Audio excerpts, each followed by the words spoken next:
served on the Committee on Instruction from January 13th to December 2016. And since January 2017, she has served as the Vice Chair of the Committee on School Initiatives. During her time on the board, Ms. Perez-Diaz has been instrumental in the redevelopment of high school graduation requirements, the update and approval of the long-range plan for Texas public education, and the rebranding of the Permanent School Fund. Additionally, she has been a leading voice in the fight to approve and implement Mexican-American legal studies and African-American study courses for high school credit in Texas. Thank you for joining us, Mrs. Perez. Representative Diego Bernal was born in South Texas and raised in San Antonio. After graduating from Thomas Jefferson High School, he attended the University of Michigan, where he earned his undergraduate degree, master's in social work, and a law degree. As a social worker, he helped young gang members in Detroit transition out of a rough life and into school or the workforce. He continued his work in Harlingen, Texas with communities and schools, working with at-risk youth to improve literacy by founding a student newspaper. And during law school, he devoted himself to civil rights advocacy. He spent a summer in New York City with the NAACP Legal Defense Fund and a year at the Mexican American Legal Defense and Education Fund back in San Antonio. I encourage all our attendees this morning to submit questions through the question and answer function or the chat function. So thank you for allowing me to get through those wonderful accolades for both of you, and I'm very thankful for your time this morning. So I have just an open question for both of you guys, and it's a very important and timely topic for our community with the digital divide. And over the last 7 months, we have witnessed some tremendous challenges for our students and our residents and our businesses as a result of the digital divide. In the terms of the impact of in our schools, in our communities, what are some of the takeaways that you've observed? Yeah, Marisa, you want to go first? Sure. So like everyone dealing with COVID, this has been a challenge for all of our school districts, all of our school district personnel. And so I want to say thank you so much to the SASW team and to you, Rene, and to Amir for the invite to participate in this really important conversation. I think it's important for us to understand that that technology, has always been very important in education, but now more than ever, we've been completely reliant on it to carry us through the latter half of the 2019-2020 school year and into the 2020-2021 school year. We've always known that inequities have existed. It's something that's always laid just right below the surface. And for individuals who don't experience the inequities head on, it's something you can gloss over, right? But for so many of our families who don't have access to technology, to broadband, or have the digital literacy to know how to navigate these materials, it's a real challenge. And this is a reality that now so many people understand because it's now in our faces. And so the digital divide for our communities is it's a really pervasive issue that not only impacts our low income urban communities, but our rural communities. And so it's causing a lot of different issues. And we already knew coming into this new school year, our students were going to be met with a lot of challenges. They were going to come back to the classroom in whatever form that looked like, with a lot of regression.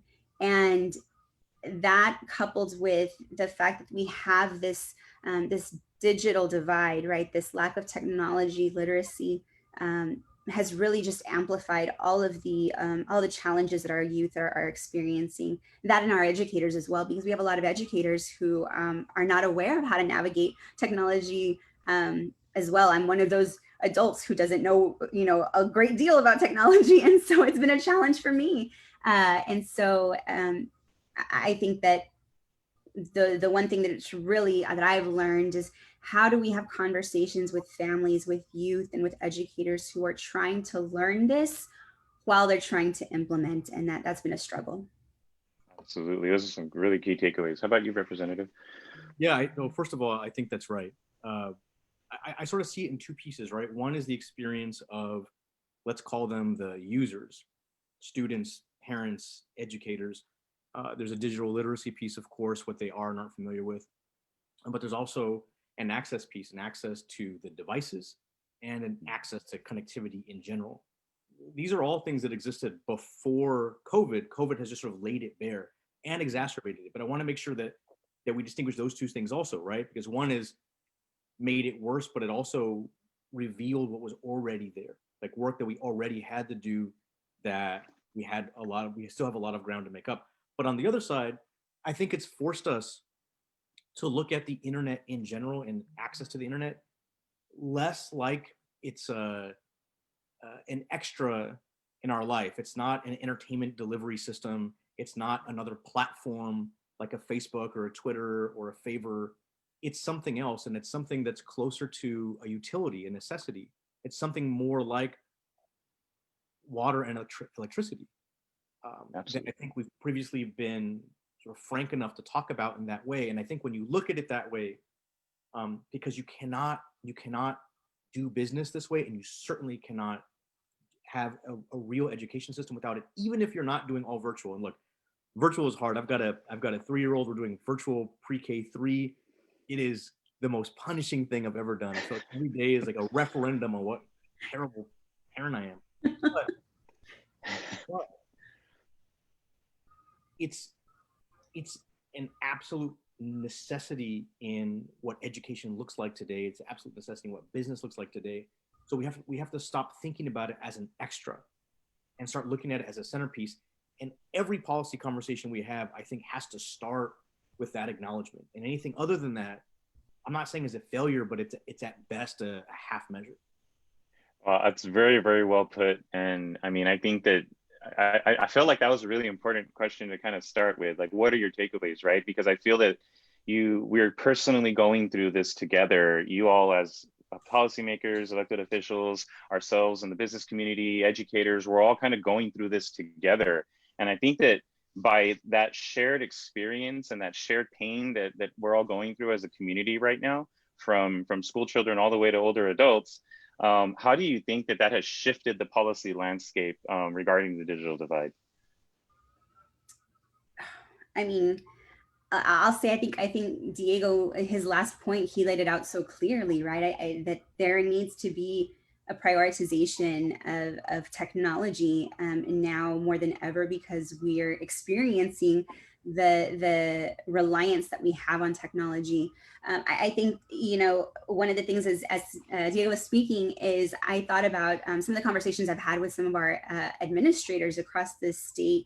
And one thing that I heard was like this resounding message that school districts have had access to Google Classroom for a very long time. Google Classroom is one of those platforms that's being used to deliver instruction now. They've always used it as a supplemental option and have only ever trained a handful of people. And those handful of people were the experts and the go-tos either in the district or on the campus. And so these were like, they were the gatekeepers of knowledge, so to speak, right? And so I think that right then and there was this like a light turned on, and we as decision makers at a school district level and even at the state level, right? I don't think we ever put enough value or focus in the programs we already had access to, and learned how to use them and committed the time and energy necessary to use them in the most effective ways possible. Because I think that now we're really experiencing, a drastic need for training of the individuals who are implementing this delivery of instruction, and training for the families and students that are having to walk this through. Diego spoke to, the nightmare of having to sit there with the 3-year-old. I have a 3 and 4-year-old as well. And then I'm a student, and learning online for me is awful. Like I am a very tangible learner. I have to be in there and see and smell and touch and very sensory oriented. And so this online medium is something that I've had to learn to navigate as well. And so I can't imagine the struggles our families are feeling. And so all that to say, when it comes to the decisions we're making in terms of policy, learning how to prioritize the resources that we've had for a very long time and know how to better use them, I think is going to be really important moving forward. I love that aspect. How about you, Representative Bernal? I think it's created a lot of empathy even across the socioeconomic lines, because a lot of people either find themselves in a situation where even if they have internet, even if they have a device, they may not know how to use the technology, may not know how to use the software, or they have the connectivity, but they don't have the device, or they may have the device, but they don't have the connectivity. But all of those experiences can exist within one student's classroom between their peers. And then it's been such a topic of conversation across the country, across the world for so long, that I think it's forcing people to imagine what it's like to be in one another's situation. Everyone's, like you said before, we're experiencing this sort of community trauma, and it manifests in a variety of different ways. And I think this is one of them, and how students in one classroom, one physical classroom, after this can find themselves in varying situations. I also think that it brings to light what it's been like for students who haven't had access to the internet before. So for using this great example that Marisa used, imagine two classrooms where they've got the software, Google Classroom, but the level of connectivity that the students have at home really can determine how much use they can get out of available software, right? So what I learned, and I think one of the things that Marisa and I have in common that we both really value, is that we both spend a tremendous amount of time talking to educators to figure out what their life is like, what their experience is like. All the reading, all the researching in the world will not give you the same insight as talking to people who do it and live it every day. Absolutely. And so you can have, in my district, in our district actually, you can have two middle schools, let's say. They're probably 2 miles apart. But in one middle school, there's an assumption, which is correct, that the students have access to the internet at home. And because of that, the actual class day is used a certain way, instruction is done in a certain way, with an understanding of what they have available at home. At the other middle school, 2 miles away, there's an assumption, which is correct, that the students don't have access to the internet at home, or all of them don't. And so because of that, the actual day, the instruction of that day is different because of that. And so that happened before all this. There was already an inequality at the end of those. Let's say you've got two students, student X and student Y, at the end of their academic careers, because of the way that class has been used, they're in very, very different places. And so that was before this. You take that and you multiply it by what's happening now, and it really demonstrates how far apart they are. And that the digital divide is not who has access to 4K streaming YouTube videos. The digital divide is how does access affect every other part of their educational experience, and what does that look like at the end? Are they landing in different places? And the answer is yes, of course, they're landing in very, very different places.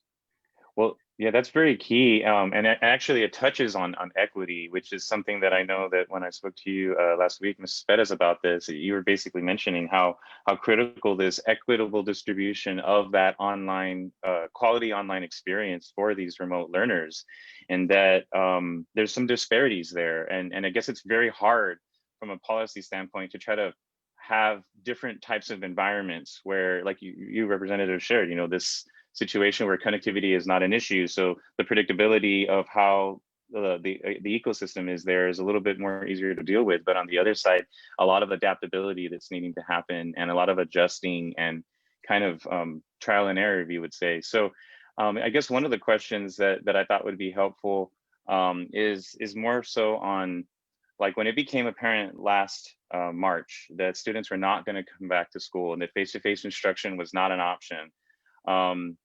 What was it like to observe that from your perspectives? Because I know that you were probably getting phone calls from students, from teachers, from all kinds of people, kind of figuring out, when are we safe to go back? And if we aren't going to go back, we have to shift to this online medium. I guess, what was your take also on just really seeing the range of solutions get developed so quickly, right? I mean, from 1 week to the next, we're not going back. Solutions are being made. So do those rapid response solutions give you confidence that our schools and communities are well prepared to address the digital divide effectively? For my part, I would say not necessarily. So, and I'm looking at this from two perspectives, right? I think number one, the optimistic me, right, that wants to believe that we were able to move pretty quickly, and I know that we were able to move pretty quickly. I've seen it. I think for me, what COVID has done, like the silver lining in this really terrible, challenging time, is the fact that it's shaken a system to its core.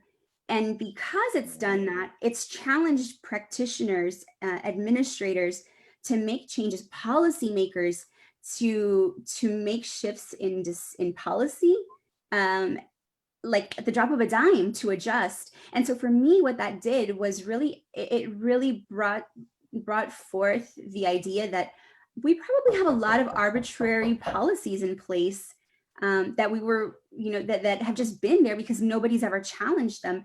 Because from one day to the next, we were so easily able to make adjustments to help accommodate school districts. Why did it take a pandemic to do that, right? It was a forced shift in how we policy make, right? And Yeah. so for me, that's some silver lining, right? Because now the system is so vulnerable and so fragile that we can actually utilize our practitioners, our administrators, people who are in the trenches. We can tap their expertise to figure out different creative ways to address education, because education is never going to look again the way it did before. And I think it would be a disservice to our students to want to go back to normal, because there wasn't really ever a normal. And so this is the time. But for me, I think that some of the shifts that we have made are essentially band-aids on a really bleeding wound. And so I think about the mass amount of technology that went out, right? Technology, like pieces, like devices that went out to families. I have a colleague who lives in El Paso, and she serves on the state board with me, and she lives on a ranch, and her students they were issued technology, and they have no broadband service. So that was, there wasn't, I don't think there was a lot of thought placed in how resources were being distributed, coupled with, the accessibility of how they can be used. And so, and that wasn't unique to that area. I think about many areas in Texas that did that, right? And I understand we were trying to rush to come to solutions to support our youth, but I think that we have some pretty wide gaps in terms of some of the way we responded to that. And the last piece I'll say is I think that one of the resources that really needed to be invested in early on was professional development for our educators and how to use technology to deliver instruction. I see districts now catching up to do that, but it wasn't done early on. And I think that really set a lot of our educators up, unfortunately, for failure, for stress, for mental health breakdowns, and then stress on families. So. Oh, that's a wonderful, wonderful perspectives. How about you, Representative Bernal? I'll do my best not to repeat that, because that was perfect. At the beginning, I think that I and a lot of other folks jumped into a sort of Maslow paradigm, right? Like, I remember being very, very angry with some high-level administrators because they immediately started asking questions about STAR and accountability. And and other people like Marisa were worried about making sure that the food programs continued, so kids who depend on schools to get fed continue to get fed, right? So there was sort of a disconnect there where you're worried about the kids who rely on school for food. A lot of kids rely on school to get out of home situations that are not healthy and not safe. So we had to, I think, try to figure that out. I think we did as best we could. But when it came to technology, Marisa's right. The distribution of devices, I think, came from a good place. But to me, and I don't want to upset any of your sponsors, but I may, it demonstrated something else. One is that most policymakers, not Marisa, but most of us, we're elected, but that doesn't make us subject matter experts in the things that we're doing, right? So I take votes on education, transportation, mental health, I mean, the list is super long. I can't Mhm. possibly be an expert in all of those things if I'm expert in one of them even. So some of that demonstrated to me a lack of real understanding of the way all this works and fits together, right? So Yeah. a colleague in El Paso, for example, someone says, here's an iPad and even a hotspot in an iPad. It lacks an understanding of what the challenge is. The second part of that, though, is that it requires a certain amount of political will to draw all of the people or entities with solutions to the table. And I think that there's been a real hesitation to do that. I'm talking specifically about the ISPs, right? Because what you can do is you can invest in devices for the actual students and teachers. You can even invest in last mile connectivity for the schools themselves. And maybe you can even do some high end, high volume routers. But at the end of the day, if you don't have a signal, if you don't have actual internet, none of that matters. And internet still is a private commodity, right? It's something you have to Yeah. pay a private company for, despite the fact that we need it for all of these public purposes. There's nothing in between. And I'm not saying necessarily that the internet should be treated like a public utility. I mean, I'm not opposed to that, but I'm not advocating that. But what I am saying is that in this whole conversation, we're still the centerpiece of it, the internet piece of it, is still something that's a private commodity. And in order to get it, that has to be market driven. Yeah. That's why they don't have access to it. And that piece is a mistake, right? To allow that part to be market driven when the rest of the world needs it to survive is a mistake. So I think there has to be a political will to at least have that conversation Yeah. in public, in the daylight, not accusing anyone of anything, but saying we can't keep doing it this way because it doesn't work. You cannot have a public education system run entirely on a private commodity that is only available if the market demands it. Yeah. So I feel like that last part is, I know that you've got a question, I think, about bill filing and Yeah. we can address this. And I don't know what the right bill is, but I would hope that my colleagues and I want to at least force that conversation. It doesn't mean we're going to force anything to happen without everyone participating, but that last piece, that really is, I think, the center of what's left, right? Yeah. And that's and just to close it out, that's exactly why the city, for example, is trying to do something really innovative, right? And you guys in the work that you do are trying to do something really innovative with getting internet to people who don't otherwise have it. But the reason why they don't have it is because the private entities have not deemed the market strong enough to invest there. And then we end up with situations like this. Yeah, absolutely. I think that I loved how you framed it, Representative and Marisa, in the sense that um, this isn't really about, at this point, with the problem being as bad as it is, and with the students really needing this connectivity in a more sustainable way moving forward beyond these hotspots, being in that shared space to kind of have these tough conversations together with all the people at the table, I think is the biggest takeaway, I think, from this, is that perhaps there could be some flexibility for some of the school districts to maybe not utilize E-rate money and do some last mile connectivity, like you said, that could provide some better solutions for our students. And I know that here in San Antonio, close to home, with Connecting Beyond the Classroom, I mean, for a big marquee project that we have here in our city to address the digital divide for our K through 16 students. But as you mentioned, there can sometimes be a little bit of confusion with who's going to lead that, who's going to carry the torch. Is it the city or the county or both?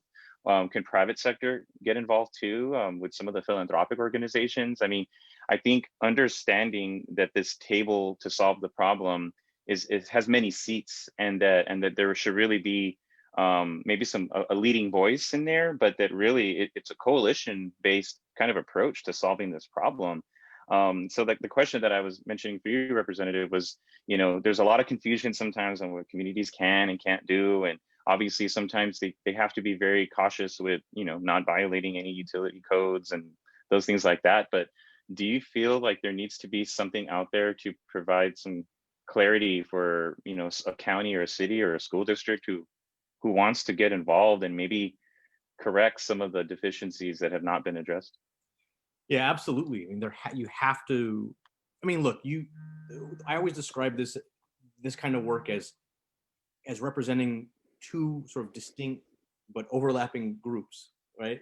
One group is you represent your district, right? You represent the people who live in your district, but you're also, in this case, for Marisa and I, you're the representative of a moment, right? Because there's people before us, there's people after us, and so you make the most of the time that you're in.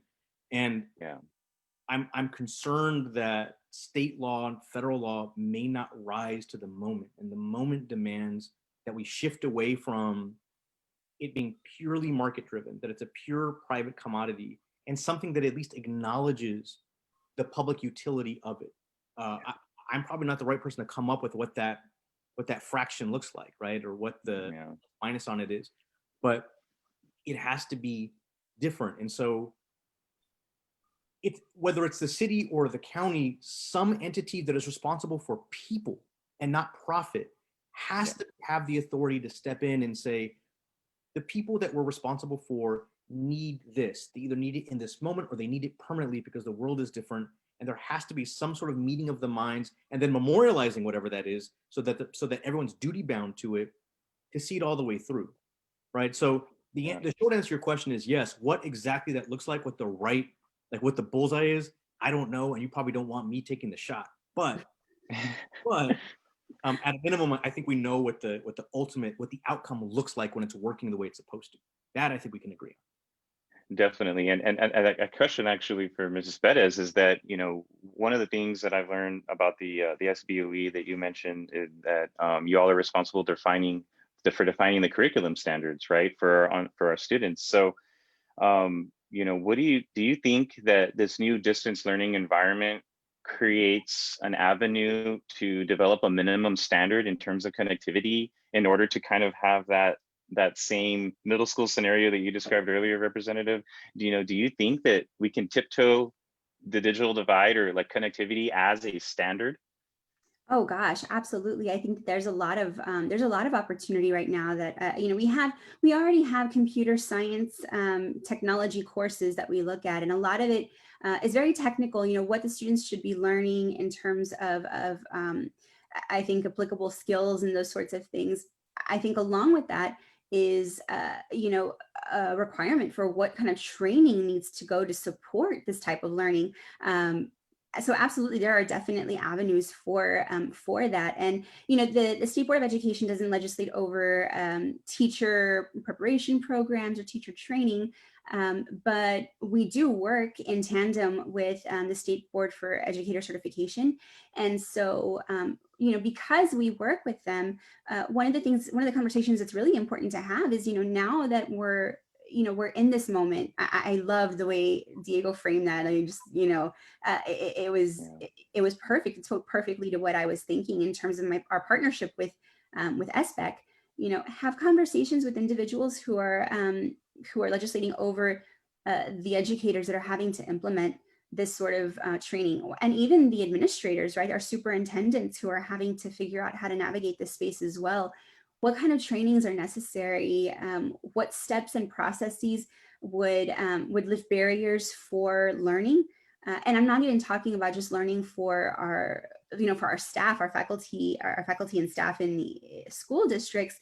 I'm talking about families. How do we offer training opportunities for families who are, crying at home, trying to support their children through this new education platform? None of them wanted to be like, there are so many parents I've spoken to who are like, we wanted to be parents, we never wanted to be educators. And this is really a hard thing for us to do. I think that it's really uplifted and uplifted the value of our educators and really shine light on the tremendous work and challenges that they have to overcome on a daily basis. But the reality is parents are now being forced to, at the very least, supervise. And when their own students are struggling with how to maneuver through an online program, and they can't help them, then the students failing, the educators failing, the families failing, right? And so so all that to say, yes, there are ways to embed what sort of training needs to happen in our curriculum standards, and then in conversations with boards and bodies that have different authority over other facets in education. Very well put. And I did get a question that came in from Tu. She says, will the internet ever be considered a public utility like water, energy, and gas? I mean, what do you guys think about that? I think you all kind of shared with us how you feel about that. I'm gonna let Diego take that one. Yeah, you teed it up nicely. Look, I would like that. And I think the argument against it is weaker and weaker. I think the argument against it now is incredibly weak. Now, if you want to draw parallels, there are plenty of places throughout the country, throughout the state, where the water companies and the electric companies are not public like they are here; they're private. Okay, so I can see that, but I think that the way that they're distributed, the way that they're priced, has less to do with market and more to do with a recognition and an understanding that they are necessities. Yeah. And I think at a minimum, the way that we should shift is we should start treating the internet like a necessity, and then allow, even if there's a private market, the private market to respond and honestly behave in a way where they understand that. Again, I still feel like the internet is treated like cable television relative to, let's say, water and electricity, right? And so, so the short answer again, I think is yes. There is a way to do it that I think that sort of toes the line between a public utility and the private sector. Again, I'm not the right person to decide, or maybe I am, and people won't like it. But I think the answer to the question is yes, and I'd like to believe that we're closer now than we've ever been. Wow. I hope that we're there, Representative Bernal, because I think we all understand now the importance of it, right? And I think when we were trying to, the way I see what the pandemic did for all of us was almost like a stress test, right? The way that we stress test the banks for, to do better regulations over them and stability, it's the same kind of thing. The cracks have been exposed. We know where the problems are now, and now there's no need for us to really let the train hit us, get off the tracks and figure it out. And I think that communities, I think, are best suited to do that. I love that you touched on the fact of, let's try to put some responsibility over this solution under people who don't have profit hanging over their backs, right? And that really people are first and foremost that important deciding purpose for doing anything. So I really hope that as we are working on all these solutions together in the community, like we're doing here in San Antonio and Bexar County, that other local officials can be encouraged to say, well, maybe we can own this issue, and then maybe we can kind of do something about it and be more, I guess, creative and innovative, rather than just passive and latent and just let the solution kind of fall on our laps whenever that may be, because who knows how long that's going to be. And we don't have the time at our disposal, right? I mean, we don't have time to just be waiting. One thing that I know that schools have been very, very fortunate to take advantage of the E-rate program for a number of decades to enhance internet connectivity in their schools, and specifically the development of fiber optic infrastructure.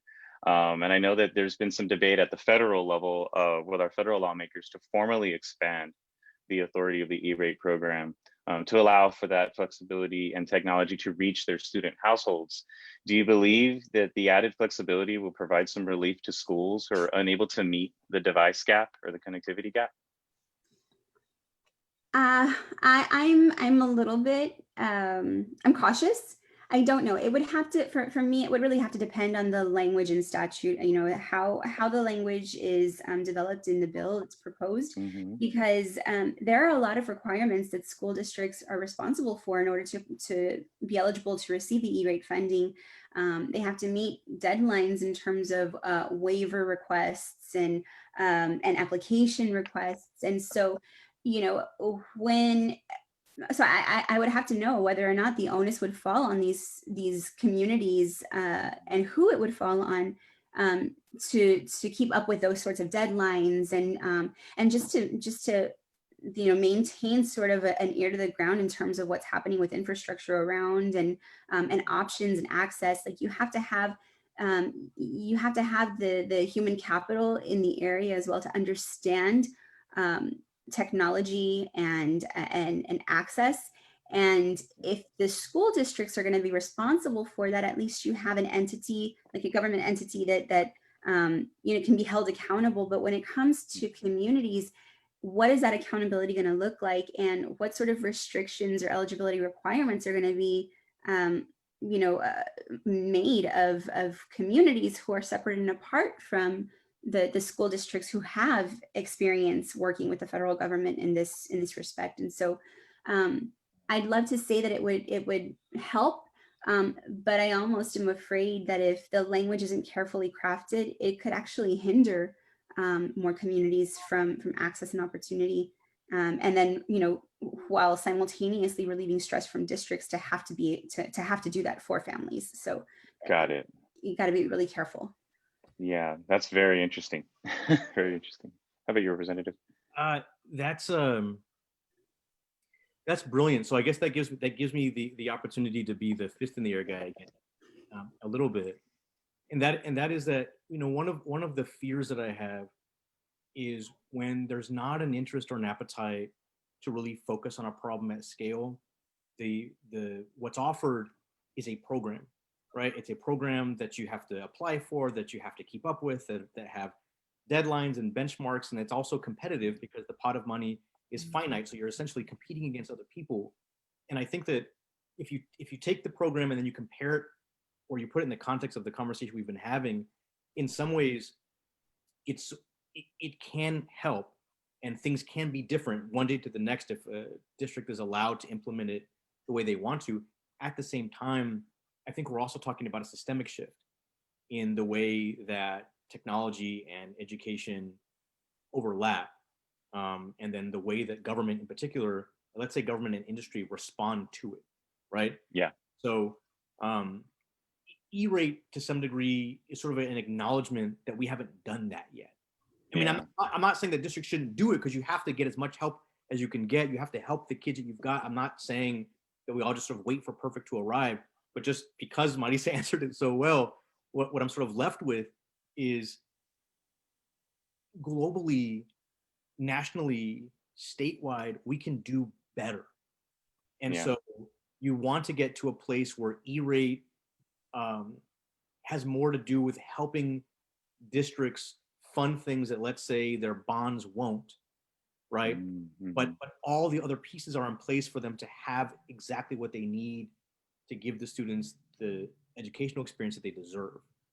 Most definitely.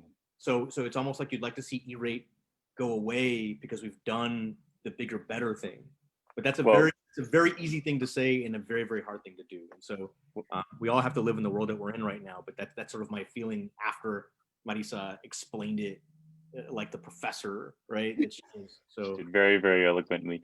Well, one sentiment I can kind of share with you, Representative and Marisa, on that is almost like, and I do want to go back to funding, but when I worked at the state of Texas for the Water Development Board, you all have voted and supported the economically distressed, the EDAP program, for many, many years. So you almost wonder, when are we done fixing these colonias, right? Because now we've addressed this infrastructure issue. I kind of see this digital divide issue very, very similar to that, where you don't want to have an EDAP program. You want to get to the point where we've addressed the problem, and then you're using maybe something else as a mechanism moving forward. And I know you lightly kind of mentioned Operation Connectivity as sort of the first major statewide initiative in response to the homework gap. And, as schools in Texas take advantages of this opportunity for the current school year, do you anticipate subsequent programs to sustain this solution beyond 2021?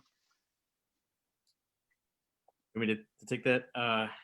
This is for both of you, so. I mean, yes and no. It all help helps, right? So if people need help and there's something that helps them, great, let's do it. But again, that program is like E-rate in that you sort of hope that over time we've gotten more thoughtful about how to deal with this. This is a very, very much a sort of triage solution to a giant problem. And I'm not saying that triage doesn't help, and I'm not saying people don't need it. But if you think about all the things that we're talking about, the underlying theme across all of them is whether or not there's a real political will to do it, right? Mm-hmm. If there's political will to do it, then you start to go after systems, and the triage element fades away, or it exists just to kind of hold people over until the actual solution gets there. Yeah. The problem I think we have is that these programs are being offered as solutions. And if it's offered as solutions, then you take your eye off of the sort of systemic challenge in front of you. And that, I think, is a mistake. So I don't want to condemn the effort. I don't want to condemn the spirit behind it, because I think it comes from a good place. But I also think it comes from a place where the systemic change is already, it's been decided that it's not worth it or not possible. So let's do this instead. And I would like to sort of go back to that tough conversation and force us all to have it. What do you, Ms. Perez? I mean, I think that was beautifully put. I don't have any addition. I completely agree with Diego. And I will say, you know, you're for as much as I've shared space with you, Diego, I will say you're probably an expert policymaker in education. If I've ever seen one, right? I think you take the time to get to know. You should. But the way that I think the way that you addressed it is absolutely correct, right? I think if we don't ever get to the systemic issues that lay at the foundation of why we're in these issues and why we're seeing these challenges, then again, you know, triage, band-aid, we're not ever getting to the point where the surgery that needs to take place is ever approved. So, you know. Yeah. Very well put for both of you. And I guess this leads into a really important question that I added on here, because I feel like maybe Operation Connectivity could have had a greater context if we understood what else, right? What beyond that? And, you know, earlier this September, there was a bipartisan request from yourself, Representative Bernal, and 87 of your colleagues from the Texas legislature to Governor Abbott to support the development of a statewide broadband plan.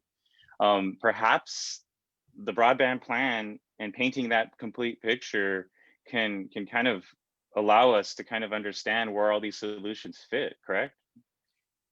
Yeah, I think so. As long as that the spirit behind it is serious, right? I don't have anything against the author. I signed it. I think it's a good idea. But again, a broadband plan could be an E-rate kind of thing. It could be a device kind of thing, or it could be the kind of systemic change and systemic approach that we're talking about. It sort of remains to be seen. So I am all for having important conversations in the daylight, right? Bring all the people to the table and make them say what they want and think in front of other people, because that's where real accountability comes from. So to that point, I'm certainly for it, but I've been here long enough where I also am saying I'll believe it when I see it. Right? Do I agree with the spirit of it? Yes. Do I think that all 87 of us are as serious about making a seismic shift in the way that we do this? We'll find out. And honestly, after November 3rd, I think a big group of the 87 will be different. And so then maybe the answer will be a more enthusiastic yes. What about you, Mrs. Perez? I mean, yes, as I was, you know, just listening to Diego's response, the one thing that kept you know, glaring in my head was the fact that we have the potential to see a very different legislature in the next session, right after the November election, and so I think it really does. It's all a matter of like Diego said earlier, it's political will, right, and understanding, also understanding some of the ways that some policymakers have maneuvered past using funds that are supposed to be, you know, allocated for, I'm thinking public education, and redirecting them somewhere else, right? The CARE Act's funding that should have come to public education at the latter end of the school year was diverted, right? Like they basically pulled funding that was already allocated to school districts, put it back into the state coffers, and then replaced it with the CARE Act funding. That's not the way that should have worked. That funding should have gone to the school districts as supplemental support to help support PPE, to help support technology.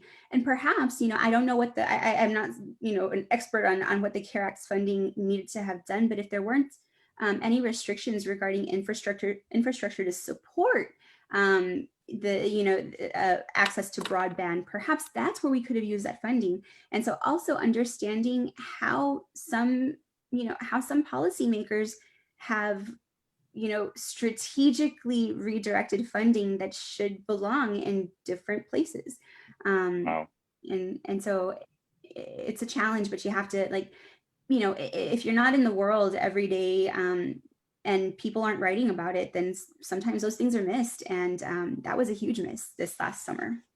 Wow. No, that to me, I mean, it's very captivating what you just said there, because I feel that, we need to understand that there's a cause and effect for either doing something or not doing something. And I feel that, who knows if none of that budget maneuvering or whatever never happened. I mean, maybe we would see a lot more school districts doing a little bit more sustainable options, right, to address their connectivity, and to say, okay, well, we have money to put towards this now. Let's make it happen and get it done, within the calendar year or whenever.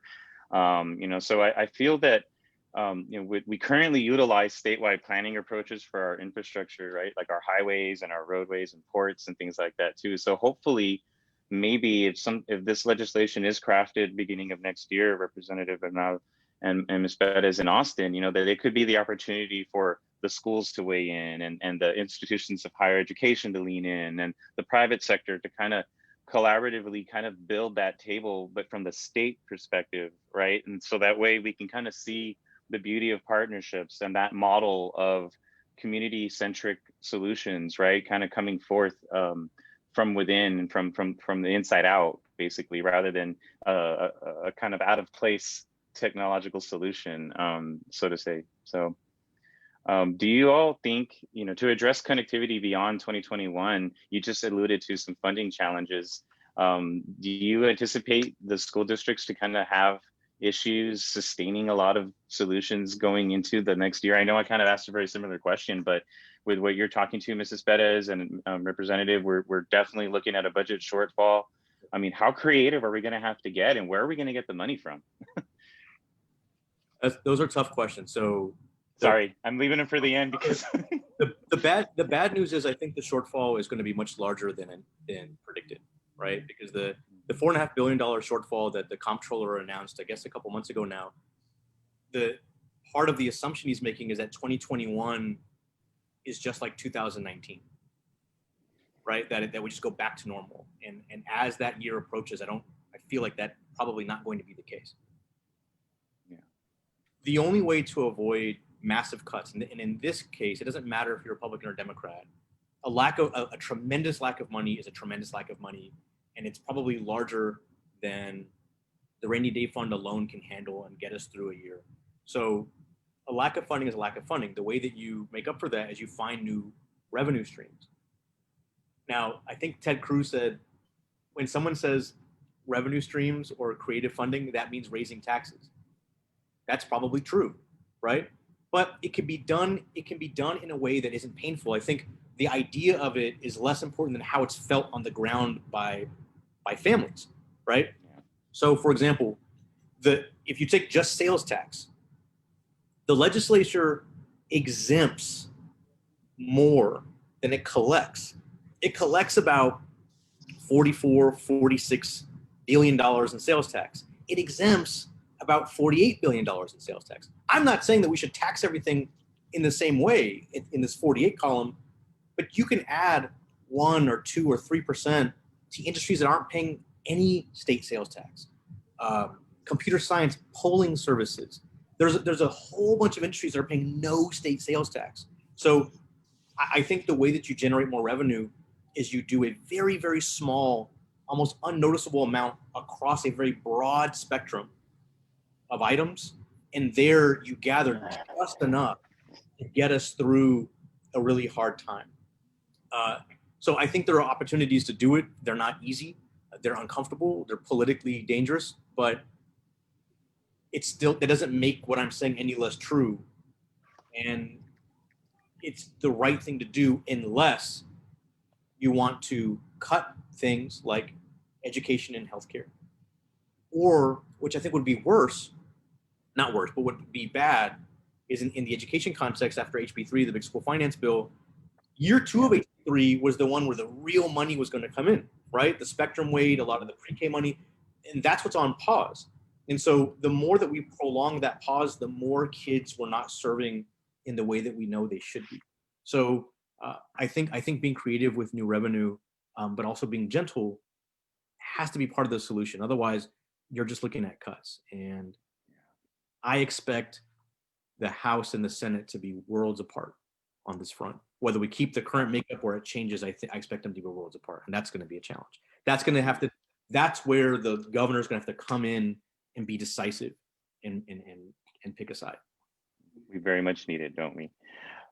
Yeah, I mean, I think Diego laid that out beautifully. The one thing I would add to that is, I think sales tax is the way to go with it. I wouldn't touch property taxes, and this would be personally. I don't know all the ins and outs and the political struggle that would bring about in the ledge, but in terms of the local ability to fund, I mean, so much of our school districts are reliant, so much of the funding that our local school districts have is reliant on property tax funding. And you have to consider now all of the challenges that many of our families are facing with COVID. So many have lost their homes, right? You have lost taxpayers in districts. And so that is also a revenue stream that has now been, has been lost, right? Like there's loss there. And so I think a lot of the fiscal support that is going to be needed to help continue our offering resources, providing resources to our students and our faculty and staff in school districts is really it's going to be reliant on state level policy making. And it's going to be, Diego spoke to the challenges to expect. I mean, we all know there's going to be a drastic shift, and it's heartbreaking because, Diego was one of the leaders in HB3. I know how much work, he poured into getting that bill through, and it's got to hurt to just, see it all paused because we couldn't get a hold of this, this health crisis. And so, hopefully, as we see shifts in the ledge, we can see, going back to the empathy that Diego spoke to, right? Remember the humanity and what we're trying to accomplish. And that, we'll get back to economic success, but we won't ever get there if our humans aren't taken care of. Wow, that's so well put, you all. I'm really thankful for both of you all today, and I hope that our audience can join me in thanking both of you for the great conversation that we had today. While everyone can agree that the pandemic has been pretty disruptive to our lives and our year, it's fair to say that our work addressing the digital divide has shifted from what it is to how to address the problem. So as we move forward into 2021, I'm optimistic and hopeful of the outcomes that I hope that we can achieve from a policy perspective, and that will provide some much needed impact in our community. For our entrepreneurial and business community, I hope this conversation will help shape and guide the innovations and the solutions that you all are developing. Please join the Digital Inclusion Alliance of San Antonio, where we are actively bridging this digital divide through our members' organizations and our initiatives to address these gaps in infrastructure, devices, and digital literacy.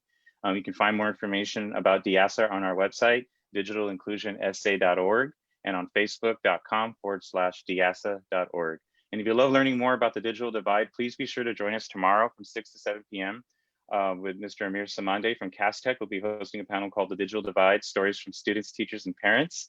And on October 30th at 11 a.m. to 12:25 p.m., How Can EdTech Move the Needle, hosted by Brian Regnier with City Education Partners. And you can register for both of these events at sasw.co. And once again, Representative Bernal and Ms. Board Member Perez, thank you so much for your time today. I really appreciate you all in this conversation. And I hope that it's not the last time that we maybe get to chat digital divide, maybe before the end of the year next year. So thank you so much for your time. Yeah, thank you. It's good to see both of you, Marisa. Yes, likewise. Y'all take care. Bye-bye, y'all. Bye-bye.